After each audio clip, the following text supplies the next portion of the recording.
Good morning students, this is class 8 English grammar chapter number 10. The name of the chapter is non-finite verbs. What are non-finite verb? At first you have to know about it. Non-finite verb क्या होता है? देखिए non-finite verb हम लोग उसको कहते हैं जो सब्जेक्ट पर्सन और नंबर के साथ वो नहीं बदलता. Non-finite verbs are not limited by the subject, person, number और tense. Not limited मतलब नहीं बदलता है, ऐसे वो कांस्टेंट रहता है. जैसे सब्जेक्ट कोई भी हो, नाउन या प्रोनाउन सब्जेक्ट होता है, कोई भी सब्जेक्ट हो, person first person, second person, third person, कोई भी पर्सन हो. नंबर मतलब संख्या, सिंगुलर और प्लूरल, चाहे उसमें सिंगुलर है प्लूरल है. और टेंस, किसी भी टेंस में वो, चाहे प्रेजेंट टेंस में हो, पास्ट टेंस में हो, फ्यूचर टेंस में, वो किसी भी टेंस में हो, नॉन फाइनाइट वर्ब कभी भी नहीं बदलेगा. इट मीन्स, इसका मतलब if the subject in the sentence changes, non finite verb remain the same. चाहे सेंटेंस में सब्जेक्ट बदल जाए लेकिन नॉन फाइनाइट वर्ब ऐसे सेम रहता है. वो मैं अभी आपको लिख कर बताती हूँ. यहाँ देखिए मैंने ये लिखा है कि verb which does not change with the tense, number, person. चाहे टेंस कुछ भी हो, नंबर हो, पर्सन हो, चाहे कुछ भी हो, ये जो है नहीं बदलता है. आपका टेंस चाहे present tense, past tense, future tense कुछ भी रहे, या नंबर चाहे वो सिंगुलर नंबर में रहे या प्लूरल नंबर में रहे, कोई फर्क नहीं पड़ता. ठीक है. Person first person, second person, third person, किसी भी वो पर्सन रहेगा, लेकिन वर्ब इसमें चेंज नहीं होगा. ये जो वर्ब है वो चेंज नहीं होगा. That is called the non finite verb. यही नॉन फाइनाइट वर्ब है. अब देखिए इसका मैं एग्जांपल से मैं आपको बताती हूँ. देखिए एक सेंटेंस है, he wants to meet you. यहाँ देखिए ही लगा है, ही के साथ हम लोगों ने वॉन्ट्स लगाया. ठीक है ना, क्योंकि ही प्रेजेंट इंडिफिनिट में वॉन्ट्स लगता है. अब मान लीजिए मैंने लिखा दे. अब मैंने इसको देखिए, मैंने इसको चेंज कर दिया, सब्जेक्ट को मैंने चेंज कर दिया. सब्जेक्ट मीन्स ये पर्सन चेंज हो गया, ये सेकेंड पर्सन, ये सिंगुलर नंबर है, ये प्लूरल नंबर मैंने इसको कर दिया. दे, अब दे के साथ हमने वॉन्ट तो नहीं लगा सकते, दे वॉन्ट, वॉन्ट्स नहीं लगाएंगे, they want to meet you. Okay. फिर मैंने क्या, मान लीजिए इसमें भी मैंने फिर एक चेंज किया, I wanted to meet you. ठीक है ना. अब ये देखिए इसको इसमें मैंने टेंस चेंज कर दिया. इसमें सब्जेक्ट ही के साथ लगा वॉन्ट्स, ये मेन वर्ब है. इसमें आप देखिए दो मेन वर्ब है, एक ये मेन वर्ब, एक ये है, और एक मेन वर्ब ये मीट है.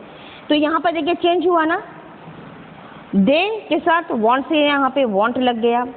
आई मैंने लिखा, इसमें मैंने टेंस चेंज कर दिया.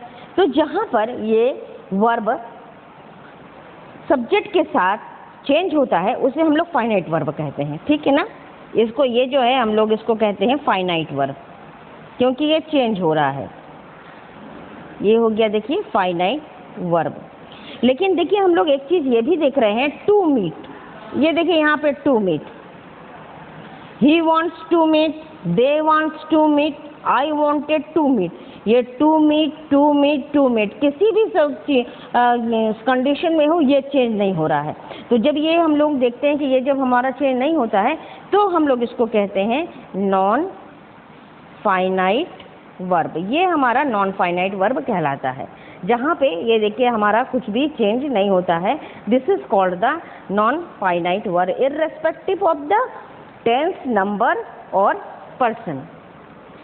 इसमें भी देखिए, इसमें एग्जांपल में दिखाया है, I travel to Germany to improve my, he travel to Germany to improve my German, they travel to Germany to improve my grammar. इसमें देखिए to improve, to improve, to improve, ये तीनों चेंज नहीं हुआ. That is called the non finite verb. This verb is not change. अब ये देखिए next जो है kinds of the non finite verb. Kind कितने काइंड है, इसमें 3 काइंड है. एक है इन्फिनेटिव, दूसरा है पार्टिसिपल, तीसरा है जेरंड. हम लोग जब भी यूज़ करते हैं, देखिए वर्ब का हम लोग किस प्रकार से यूज़ करते हैं वही हम लोग यहाँ पर पढ़ेंगे। पहले इन्फिनेटिव पढ़ेंगे, पार्टिसिपल पढ़ेंगे और फिर जेरंड के बारे में पढ़ेंगे। फर्स्ट देखिए इन्फिनेटिव है।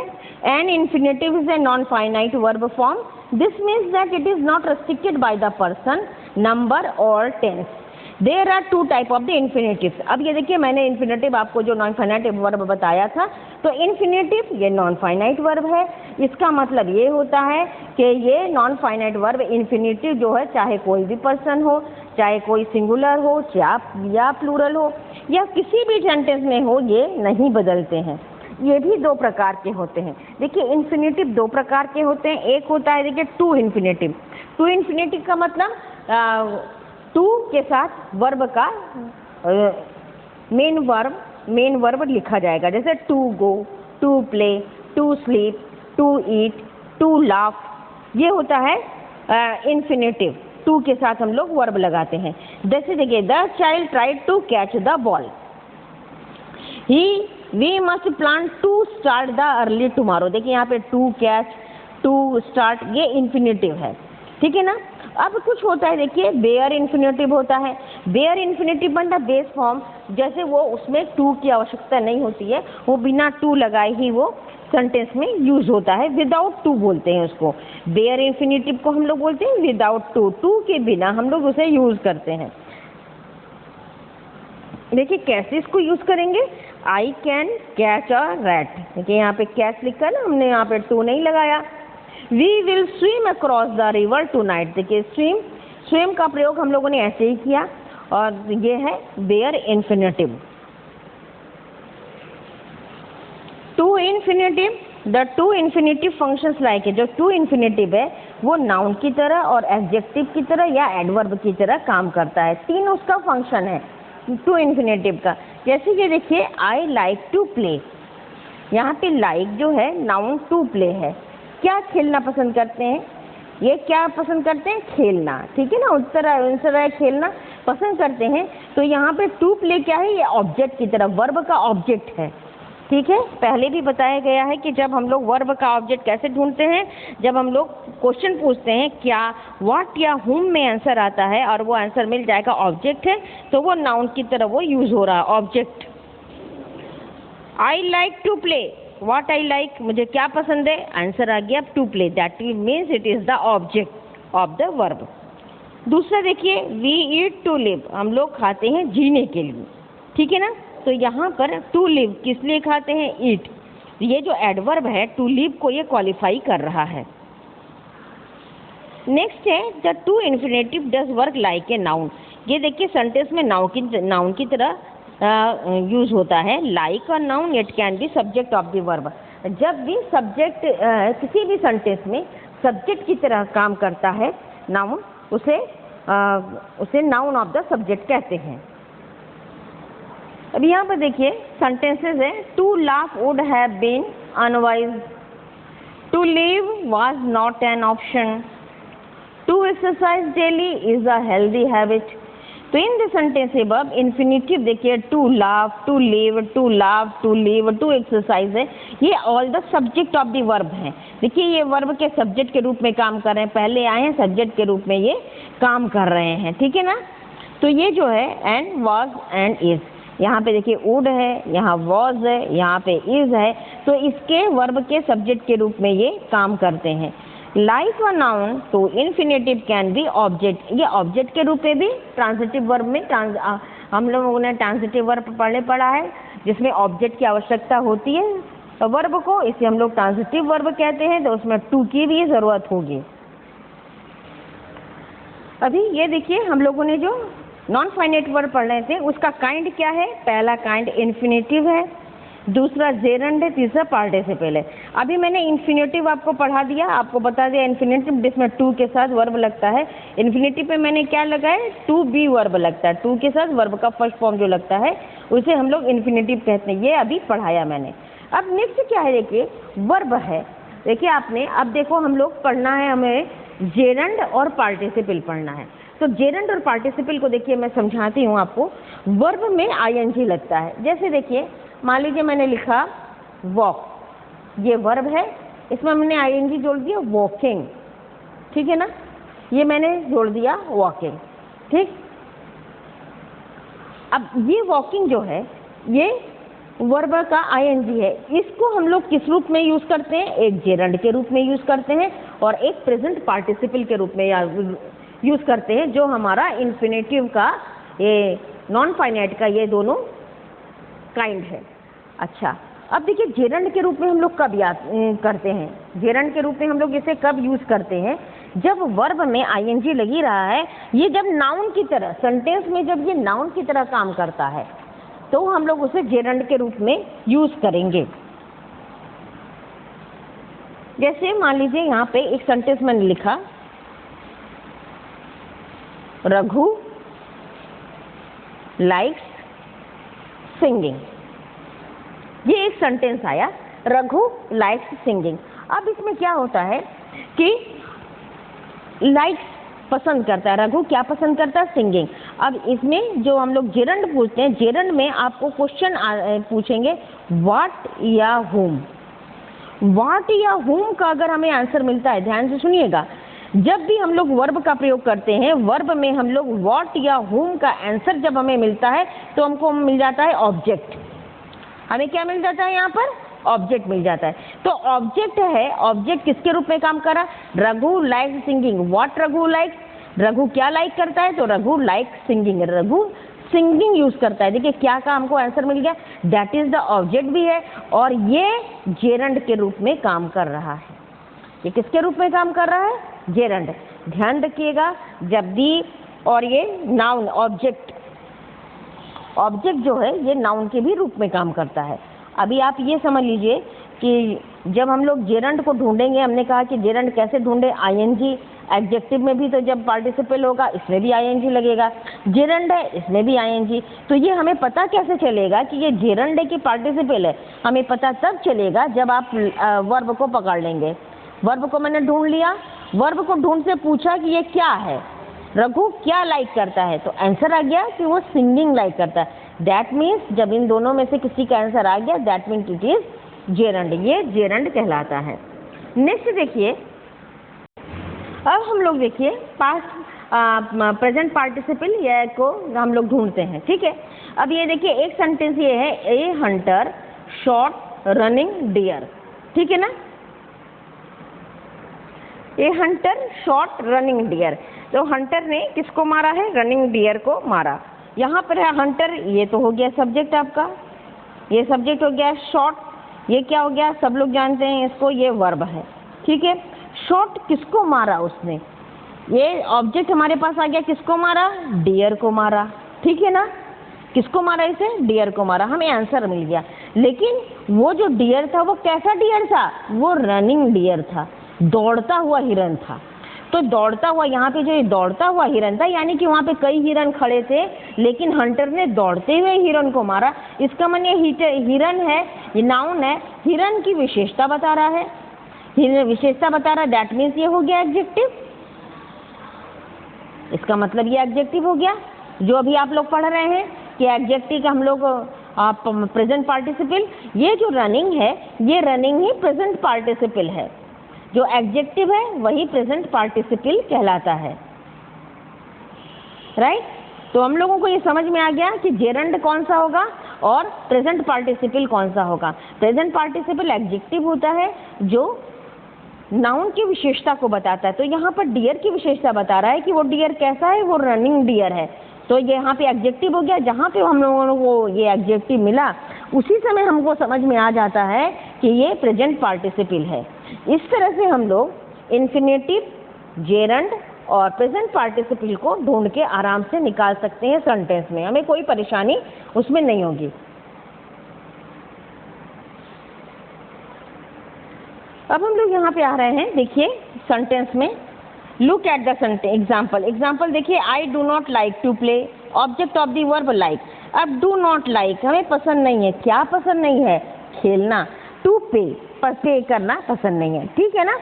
तो अगर टू पे आ गया, ये ऑब्जेक्ट की तरह काम कर रहा है क्योंकि यहाँ पे वर्ब है, तो वर्ब के बाद ऑब्जेक्ट आता है, सब जानते हैं। Everyone likes to prosper, prosper माने समृद्ध होना, हर आदमी क्या पसंद करता है, प्रॉस्पर होना पसंद करता है। तो ये जो प्रॉस्पर है वो लाइक्स का ऑब्जेक्ट है, object of the verb like. He offered to pay offered, को क्या ऑफर्ड करना चाहता है, पे। तो जो पे है ये ऑफर्ड का ऑब्जेक्ट है, ठीक है। तो हम लोगों ने सब्जेक्ट ऑफ द नाउन पढ़ लिया, ऑब्जेक्ट ऑफ द नाउन पढ़ लिया। The infinitive can be use as the direct object of a verb which can be to object. देखिए जहाँ पे दो ऑब्जेक्ट होगा वहाँ पर इन्फिनेटिव को डायरेक्ट ऑब्जेक्ट के रूप में यूज करते हैं। जैसे कैसे करके है, the teacher told us to learn. Teacher ने हम लोगों से कहा, क्या कहा, टू लर्न, पढ़ने के लिए कहा, डायरेक्ट ऑब्जेक्ट हो गया। We compiled Alistair to go, यहाँ पे टू गो, ये देखिए इन्फिनेटिव है ना, टू लर्न टू गो। मैंने आपको पहले अभी बताया कि जब हम लोग टू के साथ वर्ब का बेस फॉर्म लगाते हैं तो ये इन्फिनेटिव बन जाता है। Like a noun it can be complement of the verb, जैसे नाउन होता है ना उसी तरह ये वर्ब का कॉम्प्लीमेंट के रूप में भी काम करता है। कैसे देखिएगा, my daughter ambition is to become a doctor, मेरी डॉटर का एम्बिशन है कि वो डॉक्टर बने। तो ये एम्बिशन है, मैंने आपको पहले जब पढ़ाया था कॉम्प्लीमेंट के लिए बताया था कि डॉटर का एम्बिशन क्या है, डॉक्टर बनना। तो यही कॉम्प्लीमेंट हो गया, वर्ब का कॉम्प्लीमेंट हो गया। बिकम ए डॉक्टर, क्या बनना है, डॉक्टर बनना है, आंसर आ गया ना। तो ये कॉम्प्लीमेंट ऑफ दी वर्ब हो गया। My greatest wish is to sing, my greatest wish to sing गाना। ग्रेटेस्ट विश क्या है, सिंग करना है, कॉम्प्लीमेंट हो गया। The to infinitive like a noun may be object of a preposition, preposition के ऑब्जेक्ट के रूप में भी काम करता है, जैसे नाउन काम करता है टू में। कैसे है देखिए, the train is about to steamed off, about to, train is about to steamed off. यहाँ पे टू लगा है ना, प्रीपोजिशन लगा है to. Alisha had no option except to marry, Amisha के पास कोई ऑप्शन नहीं है क्या मैरी के अलावा, टू मैरी। अब ये देखिए यहाँ पे मैरी के साथ ये टू लगा है, ये क्या है, प्रीपोजिशन है। Both finite and non finite noun clauses can function as a appositive, appositive के रूप में भी ये कार्य करते हैं। Underline the infinitive in the following sentence, infinitive आपको ढूंढना है, बहुत आसान है। वर्ब के साथ टू लगा है, वर्ब का बेस फॉर्म है, इसके साथ टू लगा हुआ है, आराम से सब बच्चे ढूंढ लेंगे I hope. To win was the tennis players goal, to win. I intend to go, infinitive. We tried to open the door, to open, infinitive. I am going to school, to school, infinitive. I learned to type at night school. I promised to go with him to the dance. तो ये है आपका infinitive. Infinitive as an objective, adjective के रूप में infinitive कैसे काम करता है वो मैंने अभी आपको बताया। अभी मैंने जो लिखकर आपको बताया था इन्फिनेटिव में एडजेक्टिव के रूप में कैसे काम करता है, तो आपको पहले ही मैंने बताया कि जो सेंटेंस में नाउन की जो विशेषता बताता है, हम लोग पहले ढूंढ लेंगे नाउन की जो विशेषता बताता है वही एडजेक्टिव के रूप में कार्य करता है। And adjective modifies a noun to tell us about something about the noun. Adjective क्या होता है, जो नाउन के बारे में बताता है, नाउन वो कैसा है, जो संज्ञा है, संज्ञा के बारे में वो क्या वर्णन कर रहा है, तो जो वो वर्णन कर रहा है वही शब्द एडजेक्टिव है। इट्स कलर है, टाइप है, नंबर है। You have to bear this in the mind when working how infinitive function. अब हमेशा ध्यान में रखना है कि इन्फिनेटिव किस प्रकार से काम करता है, क्या उसके फंक्शन है। As an adjective here are some example of infinitive. Infinitive verb जो एडजेक्टिव के रूप में काम करते हैं इसको हम लोग देखते हैं। Give him an ornament to polish, उनको गहना दो पॉलिश करने के लिए। इन्फिनेटिव क्या है, मॉडिफाई किसको करा, पॉलिश किसको करना है, गहने को, ऑर्नामेंट को। तो ऑर्नामेंट को मॉडिफाई कर रहा है, तो इसका मतलब ये हुआ कि ये एडजेक्टिव के रूप में काम कर रहा है, राइट। मैंने आपसे बताया था कि जो हम लोगों को जो वर्ब है या वो किस रूप में काम करता है, किस चीज़ को मॉडिफाई कर रहा है, give him ornament that he can polish. The clause that he can polish, जो ही कैन पॉलिश है वो एडजेक्टिव क्लॉज कहलाता है। दिस प्रूव दैट, ये प्रूव करता है कि इन्फिनेटिव टू पॉलिश जो है वो एडजेक्टिव के रूप में काम कर रहा है। मैंने अभी आपको जो समझाया था, a hunter shot a running deer, वो जो सेंटेंस समझाया आपको, आई थिंक कि आपको समझ में आ गया होगा कि वो डियर है, वो नाउन की विशेषता बता रहा था कि वो रनिंग है। तो इस तरह से आप उसको समझने की कोशिश करेंगे कि एडजेक्टिव क्या करता है, नाउन की विशेषता को बताने वाला जो शब्द है। दूसरा एग्जाम्पल हम लोग पढ़ते हैं, I need a volunteer to take a the minutes. The infinitive modify, देखिए वन इन्फिनेटिव जो है वो किसको मॉडिफाई कर रहा है, टू टेक। टू टेक किसको मॉडिफाई कर रहा है, वॉलंटियर को। तो वॉलंटियर को मॉडिफाई करा, उसके बारे में बता रहा है, इसका मतलब कि ये एडजेक्टिव है। ठीक है, कंपेयर इट, देखिए इसको कंपेयर हम लोग करते हैं। I need a volunteer who is prepare to take the minutes. मुझे एक वॉलंटियर चाहिए, तो क्या हो, जो प्रिपेयर हो। तो जो प्रिपेयर हो तो कौन प्रिपेयर हो, वॉलंटियर प्रिपेयर हो। तो यहाँ पर किसके लिए बात की जा रही है, वॉलंटियर के बात है, और वॉलंटियर नाउन है, तो नाउन की विशेषता बता रहा है, तो वो क्या हो गया, वो एडजेक्टिव क्लॉज हो गया। ठीक है ना, यही यहाँ पे बताया गया है कि clause who is prepared to take the minute is the adjective clause. ये जो हु इज द प्रिपेयर्ड है ये एडजेक्टिव क्लॉज है, इसलिए देयरफॉर, इसलिए फिनेटिव जो होते हैं to take is being used as adjective, इसलिए जो फिनेटिव टू टेक है इसे हम लोग एडजेक्टिव के रूप में यूज करते हैं। Now to take is grouped with the minutes, this is the infinitive phrase. An infinitive that act an adjective usually appear immediately after the noun and it is modifying. जो infinitive है जो adjective के रूप में काम करता है और ये क्या होता है, नाउन के बिल्कुल बाद में आता है, जिसको मॉडिफाई कर रहा है उसे हम लोग एडजेक्टिव क्लॉज के रूप में मानते हैं या एडजेक्टिव मानते हैं। Infinitive as adverb.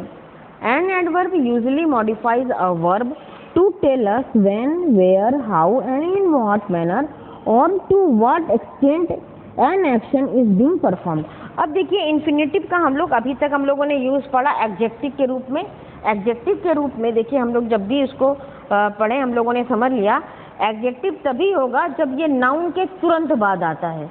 नाउन के तुरंत बाद अगर इन्फिनेटिव आ गया, आपको उसको समझ लेना है कि ये एडजेक्टिव है। अब हम लोग एडवर्ब के रूप में पढ़ेंगे, तो एडवर्ब हमारा क्या करता है, ये वर्ब को बताता है। एडवर्ब मॉडिफाई करता है वर्ब को, वर्ब के बारे में बताता है, क्रिया के बारे में बताता है। तो क्या बताता है क्रिया के बारे में, ये कब वो काम हुआ, कहाँ हुआ, कैसे हुआ, किस प्रकार से हुआ, एंड व्हाट एक्सटेंट मतलब कितने हद तक हुआ। तो ये एक्शन बताता है, उसके कार्य को बताता है, इसे हम लोग एडवर्ब कहते हैं। You have to bear this in the mind when working out how infinitive function as a verb. Adverb. अब हम लोग को ये ध्यान में रखना है कि जो ये इन्फिनेटिव है ये एडवर्ब के रूप में किस प्रकार काम करता है। तब एग्जाम्पल देखिए कि किस प्रकार से इन्फिनेटिव एडवर्ब के रूप में काम करता है। देखिए, the officer returned to help. To help, तो infinitive modify the verb returned. तो देखिए इन्फिनेटिव यहाँ पे क्या है, टू हेल्प।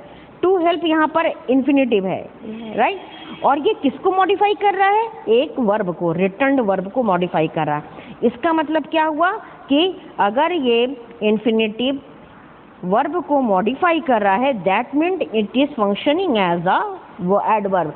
इसका मतलब कि ये एडवर्ब हो गया। Understand everyone? I hope you are getting me. आप समझ रहे हैं मुझे कि, और देखिए फिर से आप समझिए, the officer returned to help. यहाँ पे टू हेल्प इन्फिनेटिव है, ये टू हेल्प किसको मॉडिफाई कर रहा है, रिटर्न्ड को, और ये रिटर्न्ड क्या है, रिटर्न्ड तो वर्ब है। तो जब ये वर्ब को मॉडिफाई कर रहा है तो ये क्या हो गया, एडवर्ब हो गया। हमने अभी पढ़ा है कि जो वर्ब को मॉडिफाई करता है उसे हम लोग एडवर्ब कहते हैं। तो वर्ब को मॉडिफाई करने वाला इन्फिनेटिव एडवर्ब के रूप में कार्य कर रहा है, यही यहाँ बताया गया। अब देखिए हम लोग कंपेयर कैसे करते हैं। The officer returned so he could help. तो जो ये क्लॉज है सो ही कुड हेल्प, ये एक एडवर्ब के रूप में एडवर्बियल क्लॉज है। दिस प्रूफ, ये प्रूफ करता है कि infinitive to help is being, इसलिए ये हमें प्रूफ हो गया कि इन्फिनेटिव जो टू हेल्प है वो एडवर्ब है। एग्जाम्पल, दूसरा एग्जाम्पल से हम लोग देखते हैं, he will complete the mission to set an example. The infinitive modifies the verb to will complete, यहाँ पे will complete the mission to set यहाँ पे इन्फिनेटिव है। दिस मीन्स, इसका मतलब ये हुआ कि ये टू सेट जो है क्या करना है, टू कंप्लीट, विल कंप्लीट को मॉडिफाई कर रहा है, इसलिए ये एक एडवर्ब है। कंपेयर करेंगे, ही will complete the mission so that he can set an example. यहाँ पे क्लॉज क्या है, so that he can set an example, ये एक क्लॉज है जो ये एडवर्बल ये क्लॉज है। देयरफॉर, इसलिए infinitive to set an example ये एक एडवर्ब है। Note how to set is grouped in the example. देखो ग्रुप टू सेट को हम लोगों ने कैसे ग्रुप में रखा है, इसलिए इसे हम लोग इन्फिनेटिव फ्रेज कहते हैं। Underline the infinitive in the following sentences. Tell in the blank whether they function as a noun, adjective and adverb. अभी हम लोगों ने पढ़ा इन्फिनेटिव नाउन की तरह काम करता है, एडजेक्टिव की तरह के, एडवर्ब की तरह काम करता है। पहले हम लोगों ने इन्फिनेटिव को आप अंडरलाइन कर देना है, उसके बाद इसको हमको कैटेगराइज करना है कि ये किस ग्रुप में आ रहा है। To complain is absolutely useless. To complain साफ है, ये वर्ब नाउन की तरह काम कर रहा है। To complain is the infinitive, noun की तरह काम कर रहा है।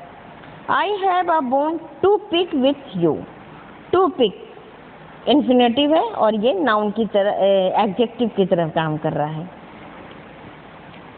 टू पिक, किसको पिक करना है, बोन को, तो एडजेक्टिव हो गया। We all started to run after the thief. To run, किसके पीछे दौड़ना है, थीफ के पीछे, तो ये नाउन की तरह काम कर रहा है। Mike was eager to begin his studies, क्या बिगिन करना चाहते, स्टडीज, तो टू ईगर, जब ये को बताया है कि वॉज एगर, ये वर्ब के बाद आया है adverb. The explorer had one more river to cross. To cross यहाँ पर देखिए रिवर के बाद आया है, रिवर यहाँ पर नाउन है, नाउन के जस्ट बाद आया है, तो ये क्या हो गया, एडजेक्टिव हो गया। पहले भी पढ़ा, वो हमने बताया है कि इन्फिनेटिव जो है वो एडजेक्टिव के रूप में तभी काम करता है जब ये immediately appears after the noun, जब नाउन के जस्ट बाद आ जाता है तो ये एडजेक्टिव के रूप में काम करता है। ये पहले अभी बताई हूँ मैं आपको, और यही चीज़ देखिए आ गया, टू क्रॉस रिवर के बाद है, नाउन के जस्ट बाद आया है, एडजेक्टिव हो गया। My main objective is to finish the work, क्या फिनिश करना, वर्क, नाउन के रूप में काम कर रहा है। Mary and John helped to clean.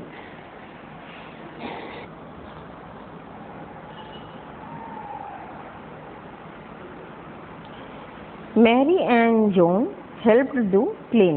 This is adverb. To clean, helped को modify कर रहा है, help एक noun है। They all clamored to leave. To leave infinitive है जो clamor को। Mary and John helped to clean. यहाँ पे to clean infinitive है जो help को modify कर रहा है, that means it is adverb. They all clamored to leave. To leave infinitive है जो clamored इस verb को modify कर रहा है, that means it is adverb. To advance is very difficult. To advance noun की तरह काम कर रहा है, noun. The children ran to help. To help ran को ये verb है, इसको modify कर रहा है तो ये adverb हो गया। The to infinitive can also have the following form. अब देखिए to infinitive जो हम लोगों ने पढ़ा, टू इन्फिनेटिव टू के बाद वर्ब वो और के भी इसके और फॉर्म है और रूप है। It can be use as same as the present in infinitive is used with many of the infinitive verb form. जैसे we can write most of the present infinitive as present infinitive without making any change to their meaning other than giving a past sense. हम लोग कभी भी infinitive का प्रयोग, present infinitive का प्रयोग perfect infinitive में भी कर सकते हैं, उसके मीनिंग को बिना चेंज किए हुए, उसका अर्थ इससे बदलेगा नहीं। जैसे सेंटेंस देखिएगा, we would love to have watched movie tonight. ठीक है, यहाँ पे देखिए would love to have washed, future tense है, हम लोगों ने यहाँ पे फ्यूचर टेंस का यूज़ किया है मॉडल वुड के लिए। I like to have watch the movie, simple present tense से आई लाइक लिखा हुआ है, सिंपल प्रेजेंट टेंस के रूप में यूज़ किया गया है। She wants to have participated in the tattoo competition, simple present tense के रूप में वॉन्ट्स सिंपल प्रेजेंट टेंस के रूप में ये यूज हुआ है। The continuous infinitive to be plus participle, अभी मैंने प्रेजेंट पार्टिसिपल भी आपको बताया था, तो जो इन्फिनेटिव है वो प्रेजेंट पार्टिसिपल के रूप में भी यूज किया जाता है। Look at this examples, I would really like to be trekking in the mountains right now, I happen to be waiting for the bus when the accident happened, I happen to be waiting for the bus when the accident happened. There infinitive, यहाँ पे infinitive नहीं लगता है, it can be used causative verb, causative verb लगता है जैसे infinite finite verb in any tense to indicate the cause, cause माने कारण बताता है, हैपनिंग फॉर एन एक्शन, जो एक्शन हो रहा है, जो कार्य हो रहा है उसका कारण बताता है। और इन अदर वर्ड, दूसरे शब्दों में हम ये कह सकते हैं highlight upon the external force that caused और made the action to happen, या कोई बाहरी कोई शक्ति है, बाहर का कोई फोर्स से काम कर रहा है उस एक्शन को होने में, उस कार्य को होने में। एग्जाम्पल देखते हैं हम लोग, Abram's mother has him work in the garden as well.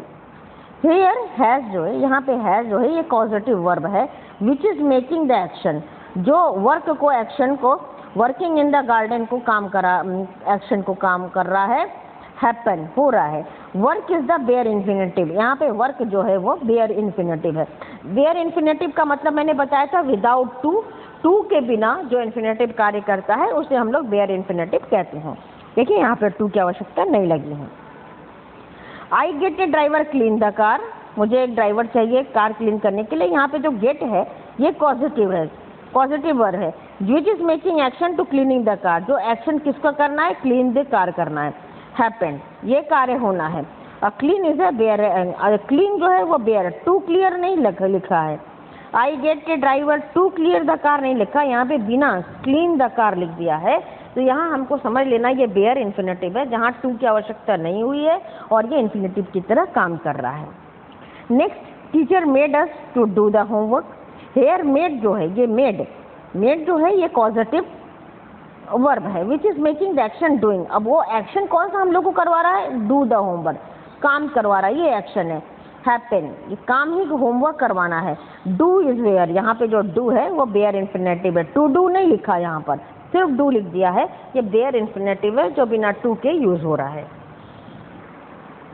The bare infinitive is used, bare infinitive कहाँ यूज होता है, as a complement to the verb, verb के कॉम्प्लीमेंट के रूप में यूज होता है। ठीक है, some verb are always followed a bare infinitive, कुछ ऐसे वर्ब होते हैं जो हमेशा बेयर इन्फिनेटिव के रूप में कार्य करते हैं, जैसे दीज वर्ब, वो क्या है, find, make, feel, see, hear, observe, bid, let, know and notice, ये बेयर इन्फिनेटिव है।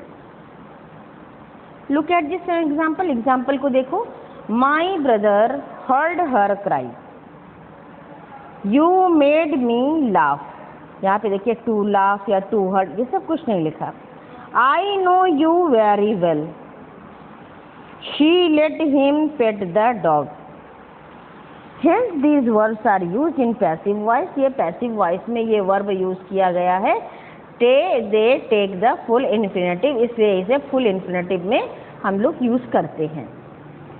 लुक एट दिस एग्जाम्पल, इन सारे एग्जाम्पल को देखिए, she was made to sing, we were asked to solve the questions, as a complement to the expression.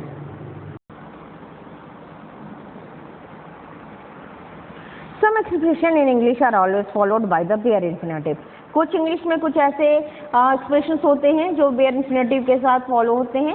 Some of them usages हो गए हैं, had, better, would, rather, rather than. जैसे I would rather have coffee than tea, would, rather.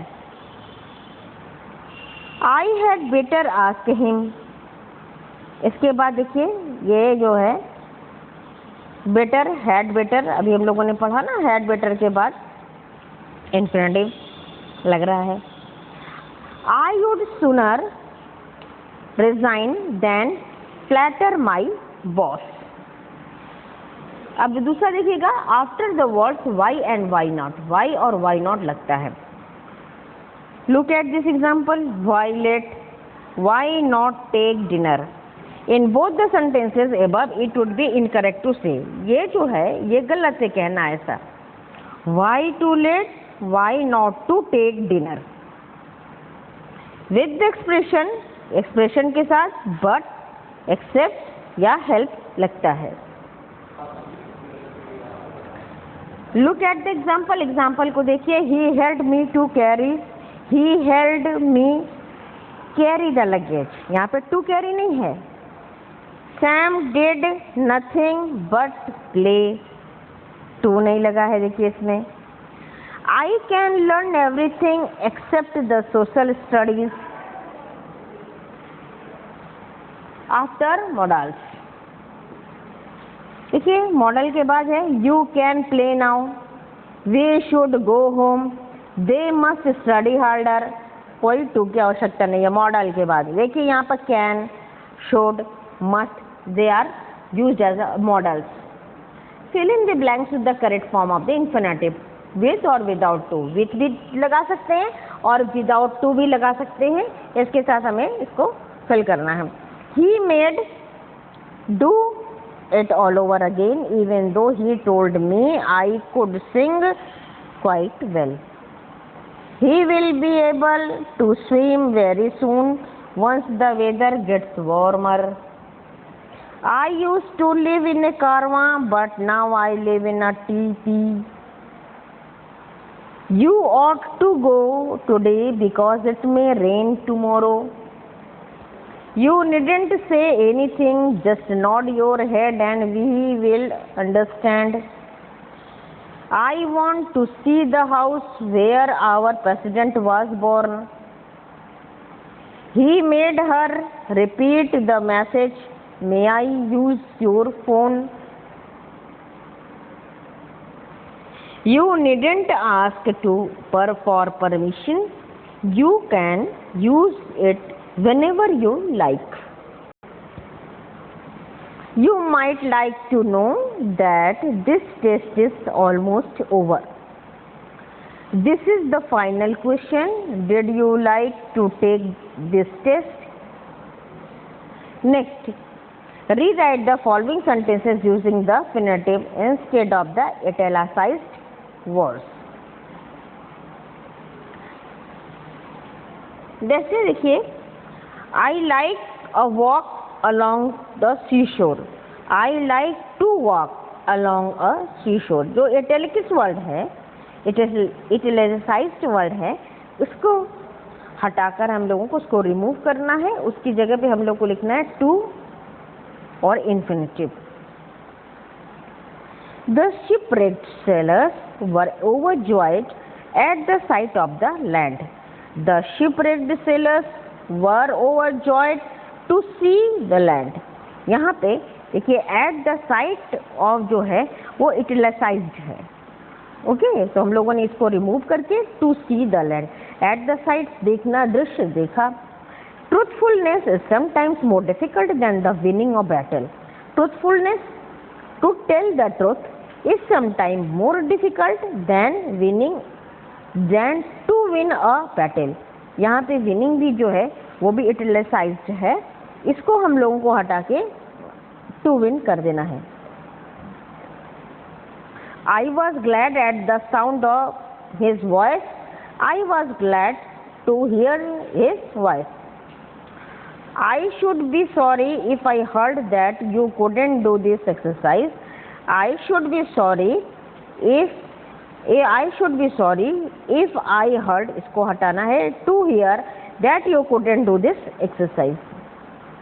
Richard was told that he must not touch the cake. Must not touch, italics है। Richard was told not to, must not to touch the cake. Mr. Brown asked if he could see the principal. Mr. Brown asked to see the principal. यहाँ पे if he could see italic है, इसको हटा के हम लोगों ने to see कर दिया.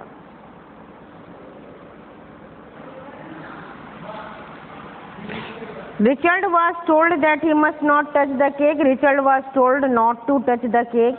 Mr. Brown asked if he could see the principal. Mr. Brown asked to see the principal. I was very sorry when I heard that you had an accident.